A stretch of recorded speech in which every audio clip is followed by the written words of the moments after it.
Welcome to Hearts and Stripes, your one-stop shop for all things military marriage. I hope our discussions and interviews equip you with the tools to start or grow a beautiful marriage as we address the benefits and challenges of marriage. I believe life's most precious moments are worth celebrating, so I'll help you design your marriage blueprint in alignment with your core values. Thank you for joining us, and remember to rate, subscribe, and review. Let's do this.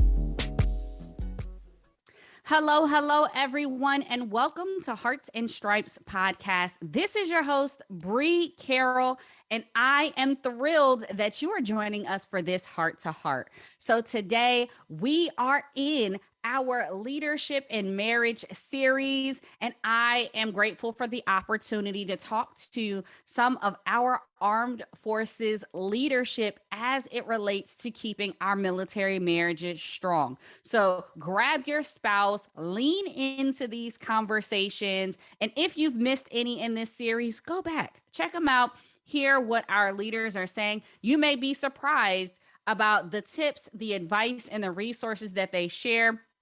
All of it very practical, and I love how transparent they are being about the challenges that they faced, even in their own military marriages. So today I have the opportunity to talk to none other than our very own Mrs. Mollie Raymond. And for those who are unfamiliar with Mrs. Raymond, she happens to be the spouse, and I should say the first spouse chief of operations for our Space Force. We are so excited to have that new branch that is represented, and the Raymonds have truly just been leading with such grace. And I'm grateful that Mrs. Raymond has taken out the time to share a little bit about what it looks like from her perspective as a military spouse. So before we dive into the conversation, let me give you a little bit of background about the Raymonds. So Mollie Raymond is married to General John J. Raymond, the first Chief of Space Operations, United States Space Force. Mollie has traveled all over the world as the military spouse and has moved dozens of times, more than a dozen, actually. She has long been a champion for military spouses and families, working tirelessly to support them through promoting family engagements, building connections, and creating a sense of community. I think that is really what drew me to Mrs. Raymond. She is such a welcoming person, moves with such grace, and really cares about our military families. Space Force, you are so fortunate to have her. And I'm going to just slide in there and be like an honorary guardian spouse. It's fine. But Mrs. Raymond, is such a pleasure. And I hope that you enjoy this conversation and this heart to heart with none other than Mrs. Mollie Raymond. All right, everyone, help me in welcoming our very own Mrs. Raymond. Mrs. Raymond, please say hello to everyone who's joining us. Hello and Happy New Year, everyone. And it's really an honor to be here with you, Bree. Thank you for the opportunity. Yes, I'm so grateful that you decided to join us on Hearts and Stripes podcast. I know we've talked back and forth virtually a little bit. It was such a pleasure meeting you in person at our town hall in DC in 2021. And you are always just very welcoming, very open. And what I appreciate most about you, if I can brag on you for a little bit, is really your heart towards advocating for families and being open to hear and really take note of how we can advocate better for our military family. So thank you so much for being here, for sharing your insight and discussing your military marriage, as we both feel like it's a really important topic for our service couples. Thank you, Bree. It is a very important topic, and I want to say thank you to you for embracing it and igniting the conversations. You've done a great job of that. And thank you for highlighting military marriages and making it your mission and advocacy. So you are doing a great job. So I'm going to sing your praises right back at you. Well, thank So, you. Thank you so much. I'm excited to dive in because we really would love to hear what is your military marriage story? well, thank you. We have been married for 34 years. Jay has been in the military for almost 38 years. So he was active duty about 4 years prior to when we got married. But Oh, wow. Yeah. we met in Grand Forks, North Dakota. I'm originally from Minnesota, and I followed my brother to the University of North Dakota. I was going to school there, and that was Jay's first duty assignment, was a missile officer, launch officer at Grand Forks Air Force Base. And he came to my church one Sunday, and it was during coffee and donuts that I approached him first and asked him if he would like a tour. I had a job at the church giving tours. Oh, So nice. I was, very work ethic, and I had to, make sure everybody that was new had a tour. So he came back, had a tour, and then we both joined a co-ed volleyball team. And from there, we just hit it off. We have so many common interests, Yeah. and I would say core values like family and faith. And I just really thought he was charming and kind and a gentleman. And so we just had a really quick dating relationship, because we were Yeah. engaged after only 5 months. So I love that. Your story parallels so much with my own. I met my husband in church as well. Definitely immediately was attracted to having those same core values. And I'm so glad that you said that, because I think that's such a big part of relationships, kind of starting off with a foundation of like being on the same page on those big issues. And then same, very quick relationship. It's kind of one of those things where for me, and maybe this isn't everyone, but it's kind of like, when and we had a quick relationship as well. So I love that. well, thank you. It was just a whirlwind. And we did wait about a year and a half to get married. So we did have a long engagement, but after we got married, we stayed in Grand Forks, North Dakota for about another 2 years or so. And then our first big move was to Vandenberg Air Force Base in California. And for me, I grew up in the same house, neighborhood, community, school until I went to school. But my parents, my family are all in Minnesota. And moving to California was a really difficult time for me personally. I just felt isolated, never been that far away from my family.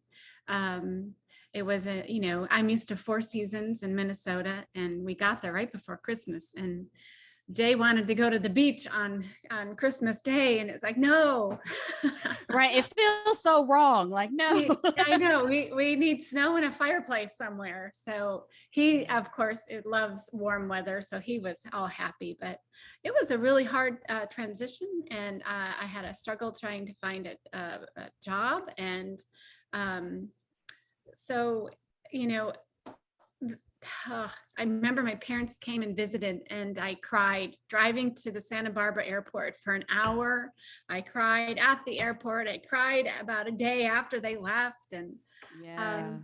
but looking back, we now have moved 16 times, and as difficult as that was, perseverance and just looking now back on how important it is to embrace change, embrace newness, and work together. He helped me through that time very, very much, very supportive. And so now I love to move, and I love new Oh. cultures, and I even love a warm climate. So Oh, look at that. It's I all good. love that. I love that you said that he was supportive as you transition because it was new for you, and how he'd already been in the service. He'd been serving for 4 years. So he kind of had an idea of what that routine kind of looked like. And I think it's really big to just foot stomp that point that being supportive and trying to find those areas of understanding to kind of help your spouse when you see that they're struggling or they're down. And it goes both ways for the spouse to support the active duty member because they may have cross trained or they're up against new challenges, and vice versa with the active duty member supporting the spouse when they see that transition may be a little difficult. Is there something that maybe stands out in your mind that he maybe did to kind of help you transition? Well, thank you. He grew up in a military family, so he knew, um, what it was like to have constant change and move a lot. And he just helped me, because he had the credibility to share how he got through things. And he understood what I was feeling. He didn't, he validated how I was feeling. And I think that's very important. And Oh, yeah, that's good. he listened and respect, um, so that he was just a great cheerleader, and he knew when I was down and was able to bring me up. So he's a great guy. That is awesome. And you said some really key words there. Validating your feelings, that your feelings are real, right? So acknowledging that, being a cheerleader is huge. Um, and just listening. Listening is really good too. I know we love, especially here on this podcast, we love the C word, we love communication. But a big part that we love to draw home when it comes to communication is that part of just listening to your spouse, not just being a part of a conversation to respond, but to really listen and to make them feel understood. And I love that he had that background of knowing how to share, well, this is how I got through it. And I understand that you're in a different place, and hearing you. I think that makes that's a huge tip right there, to kind of share, and something that we can all, work on and improve on. Cause even now I feel like I could definitely improve on my listening skills with my spouse because it's a continuous process, with new challenges as you continue to advance, especially throughout my spouse's career. It's new challenges, so I have to be willing to listen to the new terminologies and the new mission changes and stresses, and just be open to just really hearing my spouse and him as well, as I've transitioned and on this path of entrepreneurship or being home or whatever it looks like. I'm grateful for those times when we can just listen to our spouse, because a lot of, I feel like, the secret sauce of the marriage is in those moments when we can really listen. Exactly. I try to listen more and talk less. Oh, And thank you. Communication is so key. And trying to, set aside time each day. I have a good friend, Kim, and her husband, Jay. They wake up in the morning, and every day they just go sit in the living room for like 20 minutes with their cup of coffee, and making a point to set aside time just to talk, to communicate, and to listen, and to see what you have on each other's plate and how you can be supportive. So yeah. very important to be a good listener. Yeah, I completely agree. I love that tip of setting aside dedicated time to listen. That is definitely something that can be difficult, right? Especially as schedules can change, and sometimes I feel like I'm high-fiving my spouse as we're like going and coming. But setting aside that dedicated time and really valuing that time together, I think is really great. So thank you for sharing that. Yeah. And good on you for high-fiving. That's another thing, our compliments and praise and gratitude. Um, how do you feel when someone says or gives you a compliment, or tells you you did a good job? And I think that's really important every day, to lift each other up and communicate, hey, I'm proud of you. I see what you did, and good job. Yeah. And Who doesn't like that, and it's just an important part not to forget that your spouse needs to hear those words too.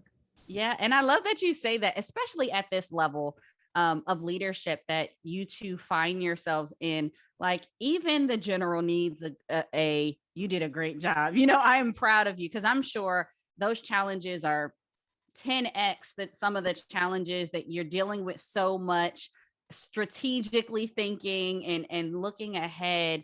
A good job, and I'm proud of you. Probably goes a long way, even at your leadership level. Thank you. I think it does. I just think that it's so important to lift each other up and respect what each other does. Like, I am so proud of his work ethic. I'm so proud of what a dedicated dad he is, and proud of he's a devoted husband, and he needs to hear those things and know how appreciative we are of all that he does. So, and he's good at, throwing them back at me and telling me I did a good job too. So it's Awesome. a partnership. It's a partnership. Yes, I love that. So as you mentioned that partnership, kind of share with us, how does marriage impact your partnership and how you lead, especially on a command level? How does your marriage impact that? Good question. Well, first of all, a marriage, as I said, is a partnership, and leadership is a partnership, and marriage is a commitment, just like leadership is a commitment. And you are a part of a team, and being a team member and collaborating and listening and working out goals and being respectful of others' opinions and ideas and strengths, capitalize on each other's strengths. Yeah.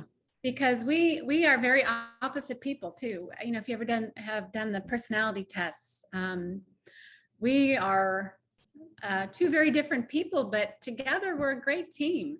Yeah.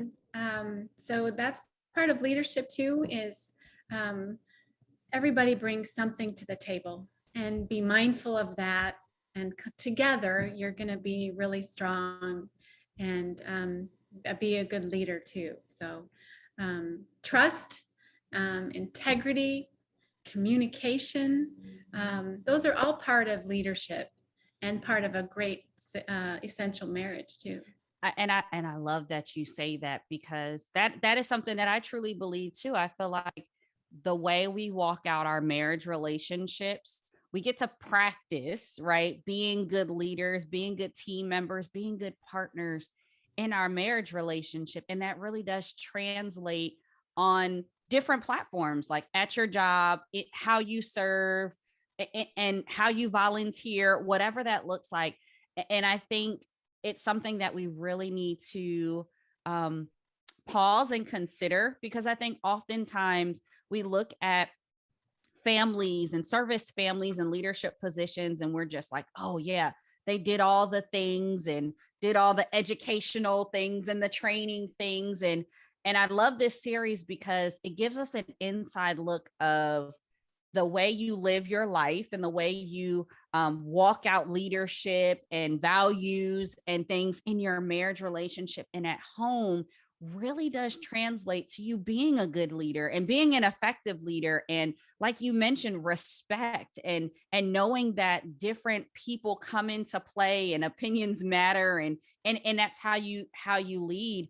And I think that's what really makes a good leader. And I encourage all of our listeners to kind of think about that from your own perspective. What are you practicing at home? What are you practicing in your marriage relationship that's going to show up in other areas where you're leading? It may not be on this command level like the Raymonds, but you are a leader in your community. You're a leader in your squadron. You're a leader right where you are. And I think thinking through how you operate in your partnership, in your marriage, is a great testing ground, if you will, to kind of work out the kinks of how can you even improve that, right? So what are some lessons learned, Mrs. Raymond, that you kind of have taken throughout this military life, as you have come to this level, and that you will continue to do, like even after this service life? What are some of the big lessons learned that you guys have found in your relationship?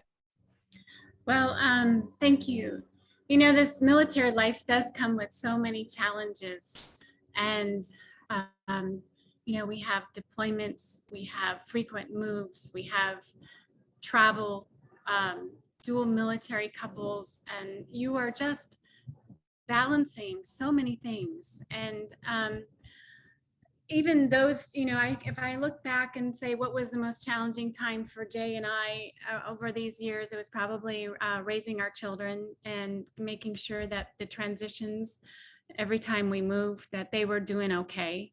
And that's when Jay and I really had to support each other, collaborate, come up with good questions or good opportunities to help our family adjust. And we took advantage of resources available, school liaisons. We always, took advantage of base, fun runs, picnics. We took our kids everywhere and just really helped them to adapt. And so one thing, as I mentioned before, was embrace opportunity. And I think leadership, you have to embrace opportunity, right? And you might not always succeed. Things might be hard. You might fail. But every time you embrace opportunity, you learn from those experiences and you grow from those experiences. So never pass up opportunity, I guess I would say, both as for a military family and leadership. Other things,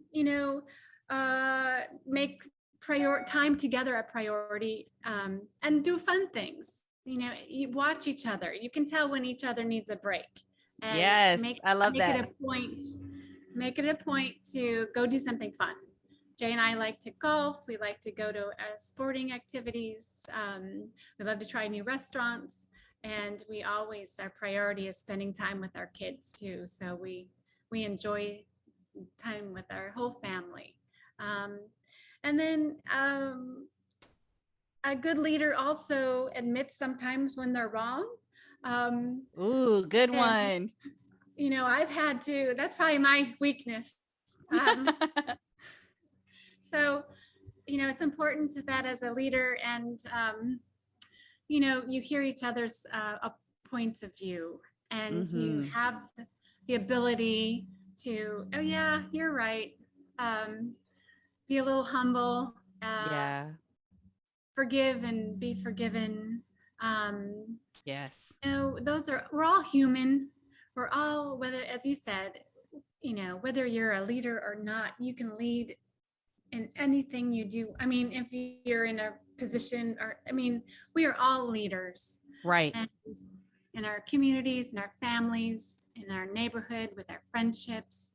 And we can just be that spark for others to help them and keep each other grounded, I guess. I love that. So let me just recap for those who missed those great bits of advice there and resources that Mrs. Raymond shared. Resource number one, take advantage of the opportunities. I know on your installation, they probably are hosting fun runs, especially as bases in the world start to open up a little more. The activities that are right there on installation, take advantage of them as a family. Have some fun time. I love that, especially because we think, oh, marriage and leadership, it's super serious. No, have fun. You are hearing the advice from the top, guys. Having fun and making fun a priority with your family. It is one of the things that keeps your marriage relationship thriving and your family thriving. And then I love those bits of advice that you have about setting aside that dedicated time, admitting when you are maybe at error, you're wrong. I know I have to work on that too. So don't feel bad. We all have to work on these things, but I love these practical bits of advice that we can implement even now, even today in our marriage relationship. So I encourage everyone listening to do that. Look look at what is right around you. What are some opportunities that you can take advantage of today? Whether that be an opportunity to lead, or maybe it's an opportunity to educate yourself. Maybe it's an opportunity for a course that you and your spouse can take together, or maybe it's just an opportunity for fun, right? Find the fun things. So that was awesome. I'm so grateful for the advice that you shared and bringing our attention to resources, because I think oftentimes we think resources have to be complex or it has to be like this formal program. And I love that you highlight in this series fun. The simple 5K. I love that, because we always see them. Sometimes we ignore them, but it really does give that opportunity. A lot of our installations have your golf courses and those resources right there. Take advantage of them. Even if you're not a golfer, come on, guys. I know I need to go out there and try a little harder. On the driving range, whatever that looks like, trying new things with your spouse, I also found has been really great to help your relationship thrive, because you're doing something new for the first time together. So that really brings you closer to your spouse. So such good advice. Love the resources that you shared. And before I let you go, I definitely want to ask our favorite question here on Hearts and Stripes podcast. And that is all about our heart tracks. So for those of you who are new, you can find our entire playlist of heart tracks on Spotify. I'll make sure to link it in the show notes. But Mrs. Raymond, what is our heart track, or heart tracks maybe, for this episode? Well, thanks. Can I mention 3 songs that are? Yes. Okay. All right. So one is Unanswered Prayers by Garth Brooks, because I think sometimes you just have to trust that things will work out. Don't sweat over the things that you can't control. And so, Yeah, that's a good one. Yeah. So another one is Just the Way You Are by Billy Joel. Oh, yeah. Should not change ourselves or who we are for anyone. And then there's a cool song, The Older I Get by Alan Jackson. It just, it just validates the priorities that we have, that our family is, at the end of our military life, the family and our loved ones will be there waiting. And so we have to make sure that we are taking care of each other along the journey, because it's not what you are, it's whose you are. And at the end of the day, your family will be there and your loved ones. So take care of them, take care of each other. And I know you mentioned resources, but it's a very important, there's strength in seeking help too in relationships. So don't ever hesitate just to reset, talk to somebody, Military One Source, chaplains. And thank you again, Bree, for bringing this opportunity of military marriage into a conversation. So thank you very, very much for what you do. You've worked very hard as a Armed Forces Insurance Spouse of the Year for our Air Force. And we are very grateful for your service as what you've done and continue to do. And thank you so much. I absolutely love that. Thank you. Thank you. I love that you got those extra resources in there. So we'll definitely add links below to anyone who is going to take Mrs. Raymond up on this advice. Please do utilize those links. We love these resources. And Mrs. Raymond, thank you so much for being an advocate for our families. Thank you for modeling just such grace in your role as being a command spouse. We really appreciate it. And we are really excited that we will have a Space Force Spouse of the Year. I'm super excited to support them and cheer on all of our branch winners. I believe they will officially, or the overall Military Spouse of the Year will be announced in May. So we are really excited for our newest branch to have a Spouse of the Year. And I'm excited to see what they are championing. But of course, I'm going to check in with all of them and ensuring that their military marriage is thriving and strong so that they can go after whatever their advocacy is and feel supported in that way. So, Mrs. Raymond, thank you so much again for being on Hearts and Stripes podcast. Thank you, Bree. Thank you for being a great cheerleader.